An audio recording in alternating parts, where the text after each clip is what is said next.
안녕하세요. 간조박사 베스입니다. 자, 이번 시간은 요약문제풀이 두 번째 시간을 갖도록 하겠습니다. 자, 다음 중 노인의 성기능을 감소시키는 요인으로 볼 수 없는 것은 5번이 정답이죠. 자, 노인의 성기능의 감소 요인으로 작용하는 약물들이 몇 가지 있죠. 그래서 신경안정제나 항진정제 같은 정신과적 약물이 들어가고요. 그리고 고혈압약, 항고혈압제나 이뇨제, 그리고 강심제, 항염증약이 들어갈 수 있어요. 자, 질환으로는 당뇨병이 영향을 미치고요. 또는 과도한 알코올을 섭취하거나 배우자나 부부 모두 질병을 갖고 있을 때는 성기능이 감소할 수 있다고 보시면 되고요. 자, 우리가 잘못 알고 있는 게 자궁적출을 했을 때나 유방을 절제했을 때 성기능의 변화가 일어난다고 보시는데, 자, 물론 여기에서 호르몬이 나오긴 하지만 그렇다고 이런 것들을 절제했다고 성기능이 변화하진 않아요. 자, 그런데 자궁이나 유방은 여성의 중요한 기관이죠. 자, 그래서 심리적인 요인이 큰 거지 그렇다고 성기능의 변화가 일어나는 건 아니라고 보시면 되고요. 자, 남성에서는 전립선 절제술도 똑같죠. 그래서 발기하는데 문제를 유발하지 않는데 단 심장마비를 경험한 노인은 주치의와 상의를 해야 된다고 보시면 돼요. 자, 그래서 자궁적출술은 성기능을 감소시키는 요인이 아니라고 보시면 되고요. 자, 다음 중 선망 치료를 위한 비약물적 요법 중 개인의 정체성을 유지하는 방법으로 옳은 거 2번이 정답이죠. 자, 우리가 비약물적 요법이란 뭘 말하냐?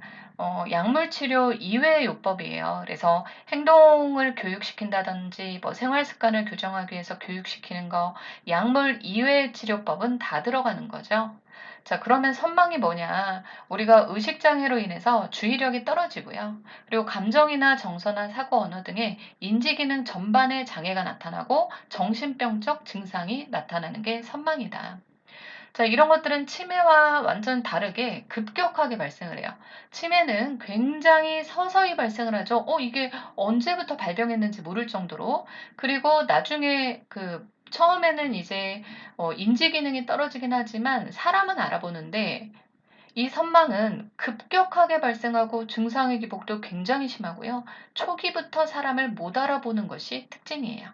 자, 그래서 1번을 보시면 마사지를 제공한다. 굳이 선망 환자에게 마사지를 할 필요는 없고요. 자, 2번 가족이 자주 방문하도록 한다. 맞지요? 왜냐하면 초기부터 사람을 못 알아보는 것이 특징이기 때문에 우리가 이제 개인의 정체성은 뭐예요? 자신에 대한 자각을 물어보는 거예요. 말하는 거예요. 자, 그렇기 때문에 내가 누구고 가족이 누구고 이런 것들을 알 수 있도록 가족이 자주 방문하도록 하고요. 자, 그리고 밤에는 불을 끄고 어둡게 한다? 아니에요. 밤에는 창문 닫고 커튼을 치는 건 맞는데 불은 켜둬요. 왜? 혼란이 생길 수 있으니까 혼돈을 방지하기 위함이고요. 단 낮에는 지금 낮이니까 활동할 시간이에요. 이렇게 알려줄 수 있도록 창문이나 커튼을 열어서 시간을 알게 하는 거죠. 자, 그리고 4번에 보시면 많은 사람을 접촉하게 해서는 안 돼요. 그래서 대상자와 접촉하는 사람 수는 줄이고, 그리고 5번 대상자의 물건을 가까이 둬서 사진이나 달력, 시계 등을 곁에 놔서 진압력 장애나 이런 것들을 유지할 수 있게 해주는 거죠. 우리가 진압력이 뭐냐면 시간이나 장소, 사람에 대해서 현재 상황에 대해서 이거를 인지할 수 있게 도와주는 거죠. 그러면 이것도 맞는 답 아니에요? 자, 그런데 질문에서 개인의 정체성을 유지하는 방법을 물어봤기 때문에 2번이 정답이라고 보시면 돼요. 개인의 정체성을 유지하는 방법에는 두 가지가 있죠. 2번에서 가족이 자주 방문하는 것과 자, 그리고 대상자의 접촉하는 사람 수는 줄이도록 한다. 5번은 진압력을 유지해주는 방법이라고 보시면 돼요. 자, 들에 나갔다가 벌레에 물려 피부가 가렵고 빨갛게 부어올랐을 때 의심되는 질환으로 오른 거. 3번이 정답이죠. 들에 나갔다가 벌레에 물렸대요. 자, 그래서 가렵고 빨갛고 부어올랐대요. 의심되는 질환으로 오른 거. 자, 1번에 보시면 대상포진은 우리 첫 번째 시간에 풀었었죠. 어떤 바이러스에 의해서죠? 수두 대상포진 바이러스균에 의해서 감염이 되는 거예요. 자, 그래서 대상포진은 원인이 면역력이 저하된 사람이나 과거 수두를 앓았던 사람에게 주로 발생을 해요. 자, 그러면 증상이 뭐냐? 신경절을 따라서 자결감, 엄청 심한 통증을 동반한 띠 모양의 수포나 가려움증이 특징이에요. 증상이에요. 그래서 아니죠. 자, 파상풍균은 보통 흙에 많이 포함되어 있어요. 그래서 상처를 통해서 들어간 파상풍균이 신경독소를 발생시켜 근육경련을 일으키는 게 주 증상이에요. 그래서 이것도 아니죠. 자, 피부 감염. 우리가 밑에 설명을 보시면 감염이란 병원체나 미생물이 우리 몸에 침입해서 조직이나 장기에서 증식하고 있는 상태를 감염이 됐다고 하죠. 자, 그럼 이 감염의 주 4대 증상이 있어요. 자, 발열. 열이 전반적으로 날 수도 있고 아니면 그 감염된 부위만 열감이 생길 수 있죠. 자, 그리고 발적, 뻘개져요. 그리고 부종, 붓고요. 그리고 통증이 발생하는 게 이 4대 증상이라고 보시면 돼요. 자, 그리고 이 외에도 삼출액이 증가할 수 있다. 자, 그러면 벌레에 물려가지고 가렵고 빨갛게 부어올랐다. 딱 감염 증상인 거죠. 그래서 피부 감염이 정답이고요. 자, 옴은 감염된 사람이나 옷 또는 침구를 통해서 접촉했을 때 감염되는 거예요. 그래서 가장 주증상이 야간에 특히 가려움증이 심해지는 거였죠. 그리고 건조증은 피부가 건조해지고 거칠어지는 현상이다. 자, 물론 증상은 피부가 발적되고 부종되고 가려움증이 있으니까 증상은 비슷할 수 있으나 원인이 다르죠. 그래서 건조증은 피부가 건조해서 생기는 거다. 자, 24번. 다음 중 대상자의 재산세를 납부하기 위해서 은행 업무를 대행할 때 요양보호사의 올바른 태도로 옳은 것. 3번이 정답이죠. 자, 1번. 대상자와 꼭 같이 가야 할 필요는 없어요. 먼저 이제 대상자의 욕구를 확인하는 거죠. 같이 갈지 아니면 그냥 업무를 맡길지 물어보고요. 자, 2번. 대상자와 함께 가지 못할 경우에는 가족에게 미리 알리는 게 아니라 먼저 내가 해당 업무를 대행할 수 있는지 그리고 업무 대행 전에 뭘 준비해야 되는지 이런 정보나 자료나 경비를 점검해야 되겠죠. 3번. 대상자에게 충분한 정보를 제공하고 그래서 사전에 협의를 해요. 뭘 협의를 해요? 네, 이런 것들. 뭐가 필요한지. 4번. 요양보호사의 사적인 업무는 함께 병행하면 안 되겠죠. 자, 불만족해서 재요청 시에는 어떻게 해요? 충분히 상의해서 진행하는 거지 내가 비용을 추가로 따로 요구할 수는 없죠. 자, 25번. 다음 중 편의점에서 구입 가능한 비상약으로 옳은 거. 3번이 정답이죠. 우리 해열 진통제 가장 많이 이용하는 게 뭐 타이레놀 계통, 그리고 뭐 종합감기약, 그리고 소화제, 파스 이런 것들은 편의점에서 구입이 가능하다고 보시면 돼요. 자, 다음 중 노인 대상자의 영양 부족이 의심되는 상황으로 옳은 거. 1번이 정답이죠. 자, 연하곤란이 뭐냐면요. 삼키는 능력이 떨어지는 거예요. 삼키는 능력이 떨어지다 보니까 어디로 자꾸 넘어가냐. 우리가 음식물이 식도로 넘어가야 되는데 계속 기도로 넘어가요. 자, 그러니까 계속 기침을 하고 힘들어지고 하니까 어떻게 해요? 식사량이 줄어들 수밖에 없겠죠. 자, 그래서 1번이 정답이야. 자, 그럼 이 외에도 뭐가 있냐? 영양 부족의 위험 요인으로는 너무 적게 식사를 하거나 또는 영양적으로 불균형적으로 식사를 할 때 우리가 이제 단백질이나 뭐 이런 것들을 골고루 섭취를 해야 되는데 이런 것들이 거의 이제 노인분들한테는 뭐 야채만 섭취한다든지 이런 증상. 자, 그리고 약물을 사용하거나 너무 나이가 많은 고령 그리고 빈곤하거나 또는 질환을 갖고 있거나 사회적으로 고립되어 있을 때 우울할 때, 알코올 중독을 갖고 있을 때, 인지장애가 있거나, 자, 식욕이 부진하거나 또는 오심, 그리고 연화곤란이 위험 요인으로 들어갈 수 있고요. 자, 그럼 이런 영양 부족을 확인할 수 있는 지표에는 뭐가 있냐?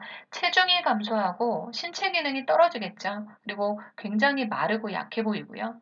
배변 양상이 변화를 해요. 못 먹으니까 어떻게 해요? 변비가 심해지겠죠. 자, 그리고 피곤하고 무감동, 인지 수준이 떨어질 수 있고 그리고 상처가 잘 안 나아요. 그리고 탈수 증상이 심해질 수 있다고 보시면 돼요. 자, 다음 중 업무 보고의 방법으로 옳은 거 5번이 정답이죠.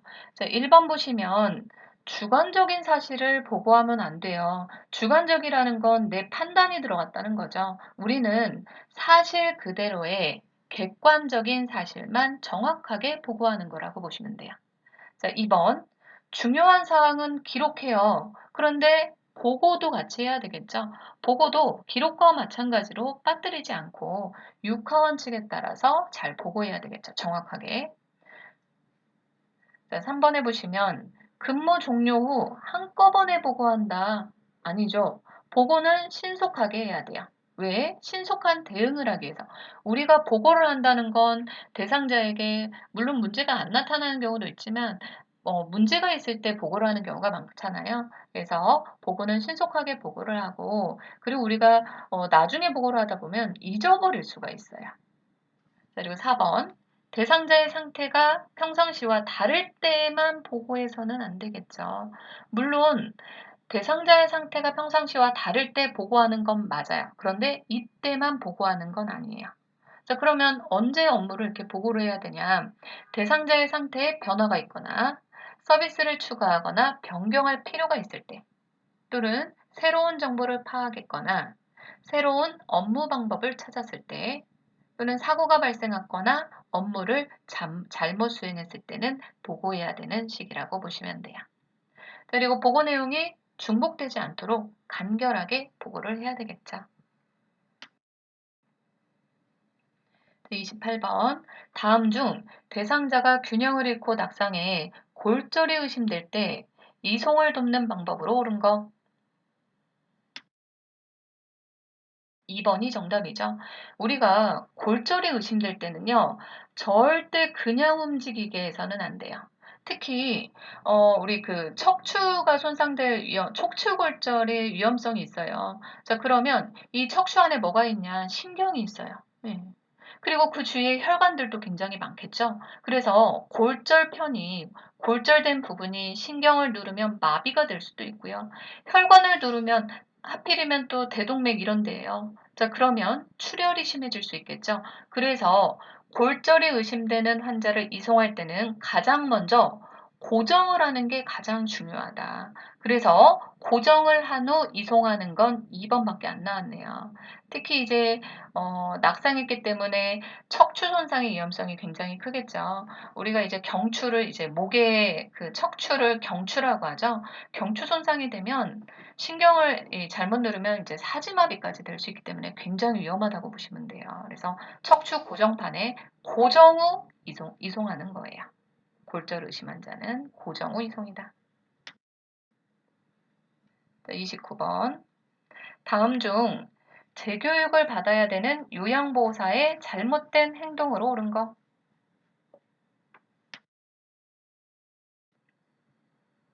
자, 3번이 정답이죠. 자, 오염된 생탁물은 분리해서 세탁을 해야 되고요. 자, 혈액이 묻은 물품은 찬물로 닦고 더운 물로 헹궈요. 우리 혈액이나 점액 같은 건 단백질이 들어있는데 이런 것들을 따뜻한 물에 먼저 씻게 되면 응고돼 버리거든요. 자, 그래서 찬물로 닦고 더운 물로 헹구는 거고 찬물이 먼저 나와야 된다. 자, 분비물에 오염된 장갑은 깨끗이 세척해서 재사용한다? 안 돼요. 자, 일회용 보호장구는 되도록이 아니라 재사용하지 말고 버려야 되겠죠. 특히 오염된 장갑이잖아요. 자, 4번. 장갑을 착용했더라도 반드시 손을 씻어요. 왜? 우연하게 이런 그 장갑에 미세한 구멍이 있을 수도 있기 때문에 반드시 손을 씻도록 하고요. 자, 그리고 매일 샤워나 목욕을 해야 되겠죠. 자, 자동 심장 충격기 AED를 사용하는 순서로 옳은 것. 5번이 정답이 되겠네요.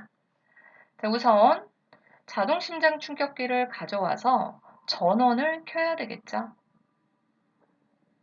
자, 그리고 전극 패드를 부착해요. 패드가 두 개가 있어요. 하나는 오른쪽 빗장뼈 밑에, 그리고 또 하나는 왼쪽 중간 겨드랑이 선에 붙이고요. 자, 이렇게 붙이면 심장 리듬을 기계가 분석을 해요. 자, 이때는 심폐소생술을 멈추고 대상자에게서 손을 떼야 되는 시기예요. 왜? 리듬을 분석하는데 내가 계속해서 심폐소생술을 하면 정확한 리듬 분석이 안 되겠죠. 자, 그리고 심장 리듬을 분석해서 여기에서 제세동이 필요하면 모두 물러나 주세요라는 신호가 나와요. 말이 나와요. 자, 이때도 대상자 몸에서 떨어져요. 그리고 쇼크 버튼을 누른다. 자, 이 제세동이 끝나면 다시 즉시 가슴 압박을 다시 시작하는 거예요. 가슴 압박 30대 인공호흡 2번, 그 2번이죠.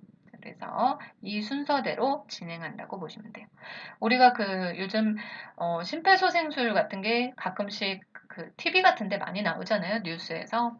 이런 것들이 내가 이렇게 배웠어도 기억이 안 날 것 같아요 하는데 이 자동심장 충격기를 열어보면요. 거기에 순서가 다 나와 있고 그림으로까지 표시가 되어 있기 때문에 어려워하지 않으셔도 돼요.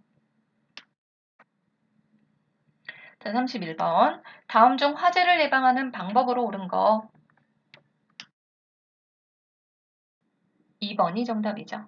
1번. 하나의 콘센트에 여러 개의 플러그를 함께 사용하면 안 되죠. 화재 위험성이 굉장히 크고요. 자, 튀김 요리를 할 때는 주방을 떠나지 않는다. 그래서 음식 조리할 때는 떠나면 안 되고 특히 기름 종류를 사용했을 때는 더 조심을 해야 되겠죠. 자, 3번. 정전에 대비한다고 라이터, 양초 등을 손이 닿는 곳에 두면 안 돼요. 최근에도 이것 때문에 불이 났었죠. 그래서 집에서 곰팡이 냄새 습하다고 해가지고 양초를 켜고 애기 엄마가 잤다가 그게 이제 화재가 나가지고 큰일 날 뻔했죠. 자, 4번. 소화기 놓는 곳은 누구나 다 알 수 있도록 자주 바꾸면 안 돼요. 그래서 소화기가 비치된 장소를 알아두고 그리고 항상 그 보관된 장소에 보관을 하고 우리가 소화기 사용법도 알고 있어야 되겠죠. 자, 5번.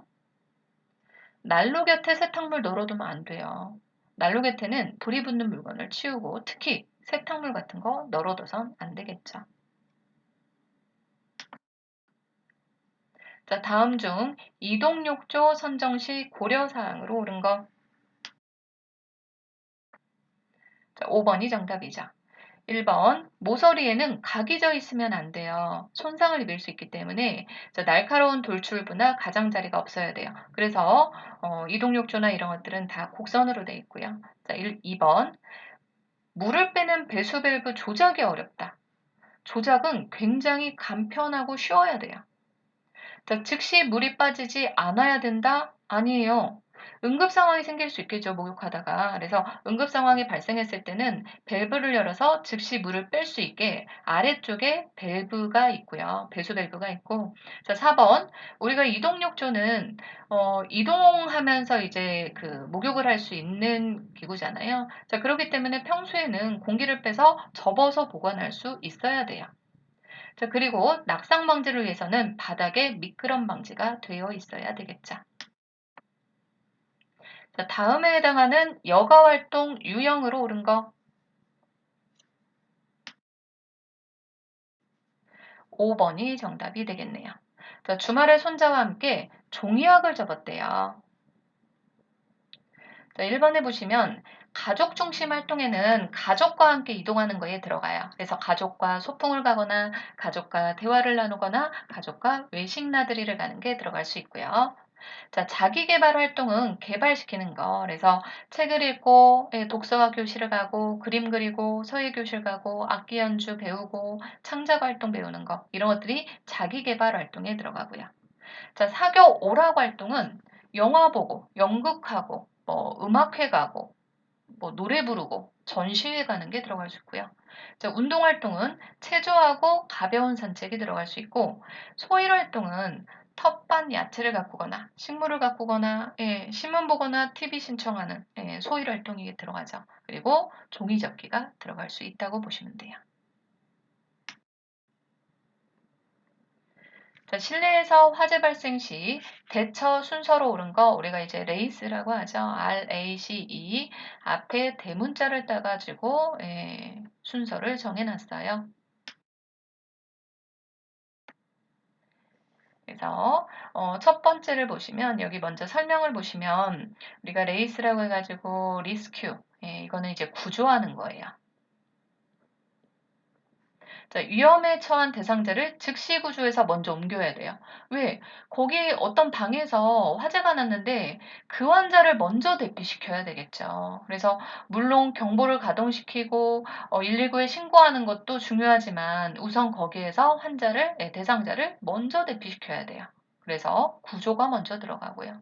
자, 그리고 액티베이트는 작동시키는 거예요. 뭘 작동시키겠어요? 화재가 났어요. 알리기 위해서 화재 경보를 가동시키는 거예요. 그리고 컴파이는 화재가 번지는 것을 막기 위해서 산소기구 같은 거 잠궈요. 왜? 산소가 불과 만나면 폭발해 버리거든요. 자, 그래서 산소를 누군가 사용하고 있다면 산소기구는 잠그고 전기도 스위치를 잠궈야 되겠죠. 그래서 우리가 화재 났을 때 엘리베이터 사용하면 절대 안 되는 거예요. 왜냐하면 화재가 나면 더 불길이 확산되는 것을 막기 위해서 전기부터 차단시키거든요. 그러면 엘리베이터 가동이 중단되고 거기에서 갇혔는데 연기는 어디로 들어가요? 엘리베이터 안으로 들어가겠죠. 그래서 절대 대피할 때 엘리베이터를 사용하면 안 돼요. 계단 사용하라고 나오죠. 그래서 산소기구 잠그고 전기기구도 스위치 끄고 창문과 문을 닫으래요. 왜 창문과 문을 닫을까요? 불길이 안으로 들어오지 않게 하기 위해서. 우리가 이제 산소와 이제 불이 만나면 더 이렇게 폭발하듯이 커지죠. 자, 그래서 창문과 문을 닫아요. 그래서 컴파인은 뭔가 가둬놓는 걸 말해요. 자, 그리고 익사이팅기시네요. 이거는 끄는 거죠. 그래서 소화기구나 소화전, 소화기 이런 것들을 사용해서 불을 끄도록 하는 게 들어가는 거다. 자, 그래서 답은요. 위험에 처한 대상자를 즉시 구조한다. 자, 그리고 가동시킨다. 화재가 난 거를 경보를 가동시켜서 화재가 난 거를 알려야 되겠죠. 자, 그리고 가둬놔요. 제한해요. 창문과 문을 닫고 전기기구 스위치를 꺼가지고 더 이상 불길이 번지는 것을 막아야 되고요. 자, 그 다음에 끄는 거예요.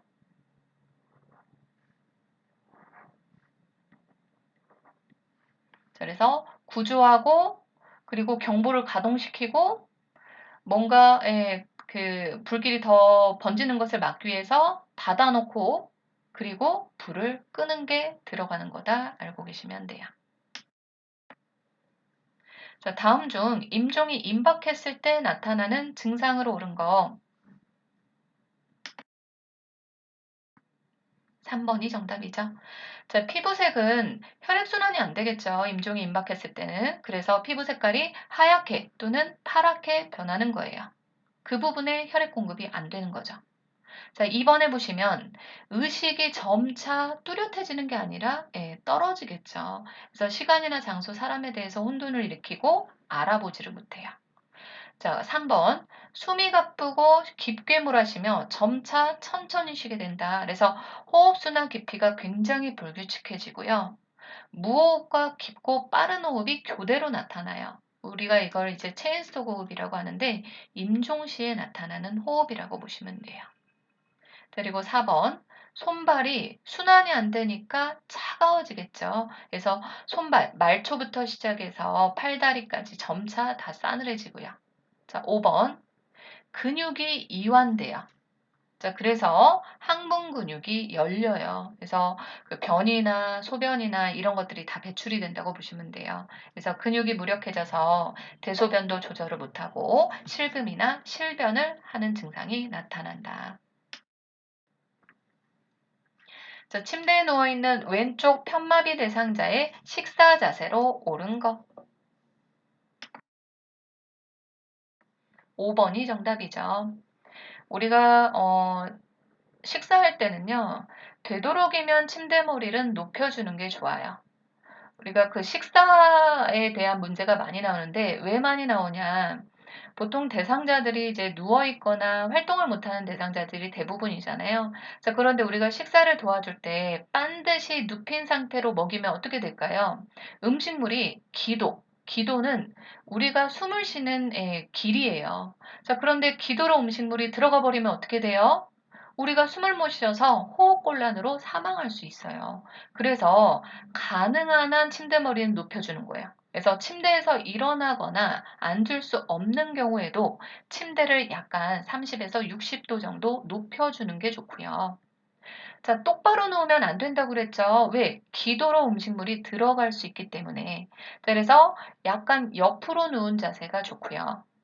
자, 그리고 이 환자는 왼쪽 편마비잖아요. 편마비란 한쪽이 전부 다 마비된 상태예요. 자, 그러면 이 환자가 옆으로 돌아 누울 때는 건강한 쪽으로 돌아 누울까요? 마비된 쪽으로 돌아 누울까요? 옆으로 돌아 누울 때는 건강한 쪽으로 돌아 누워야 돼요. 건강한 쪽이 어디예요? 오른쪽.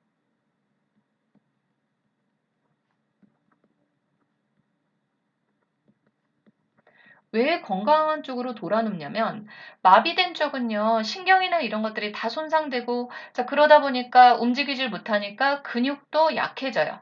그러면 마비된 쪽으로 누우면 이쪽으로 지지가 안 되니까 계속 쓰러지는 거예요. 그래서 왼쪽 편마비 환자가 누울 때는 어느 쪽으로 돌아눕는다? 건강한 쪽으로 돌아누워야 된다. 자, 그러면 마비된 쪽이 위로 가겠죠. 근데 마비된 쪽도 지지가 안 되니까 계속 쓰러지려고 해요. 네, 건강한 쪽에서 지지를 하고 있긴 하지만, 자, 그래서 마비된 쪽은 지지를 해주는 거예요.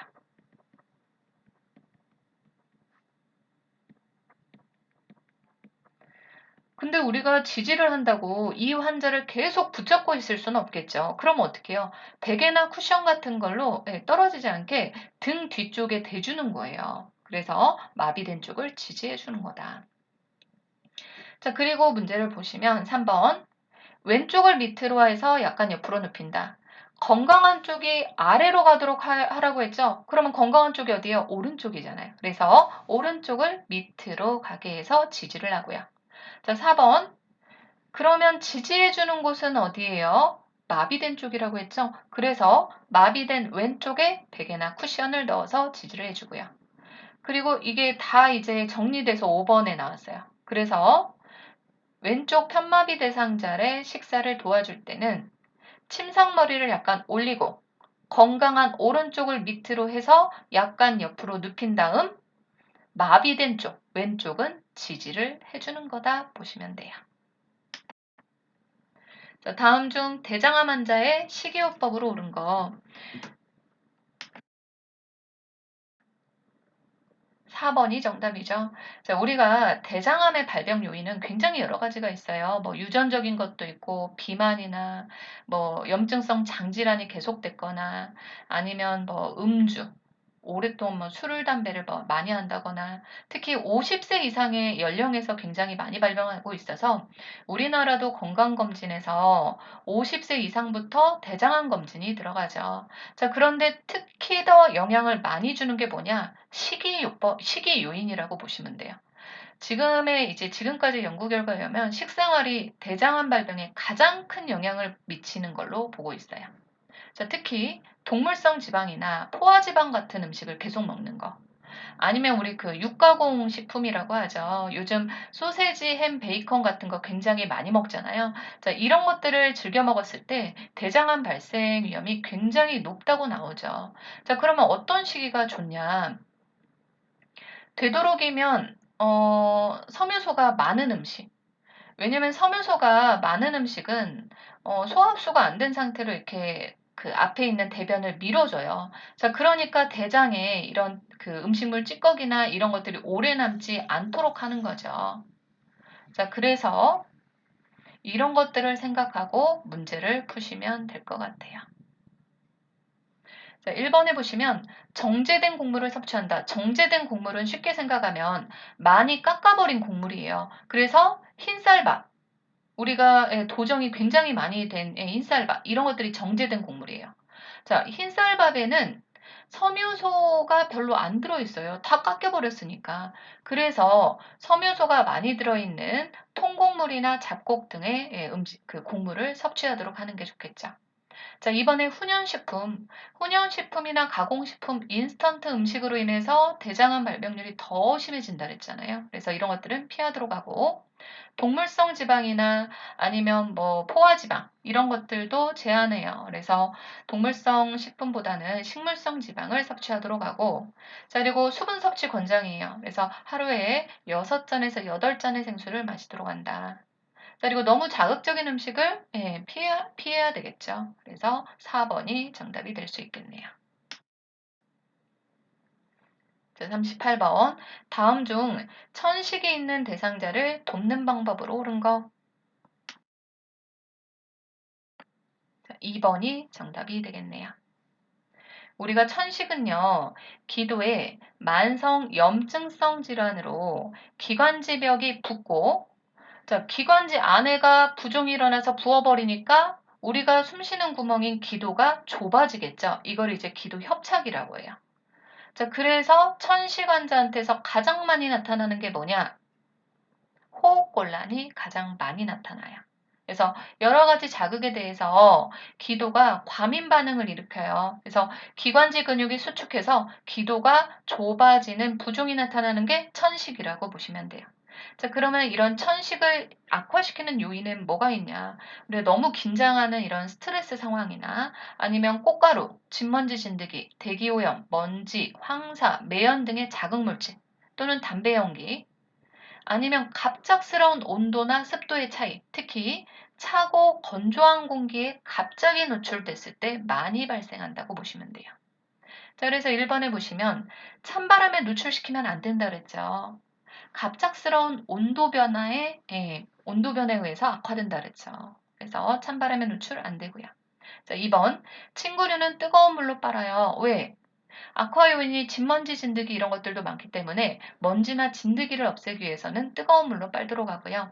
자, 3번 운동 직후 기관지 확장제를 사용하는 게 아니에요. 우리가 기관지 확장제는 천식이 기도가 좁아져서 숨쉬기 힘든 거라고 했잖아요. 그래서 기관지를 확장시키는 약이 기관지 확장제예요.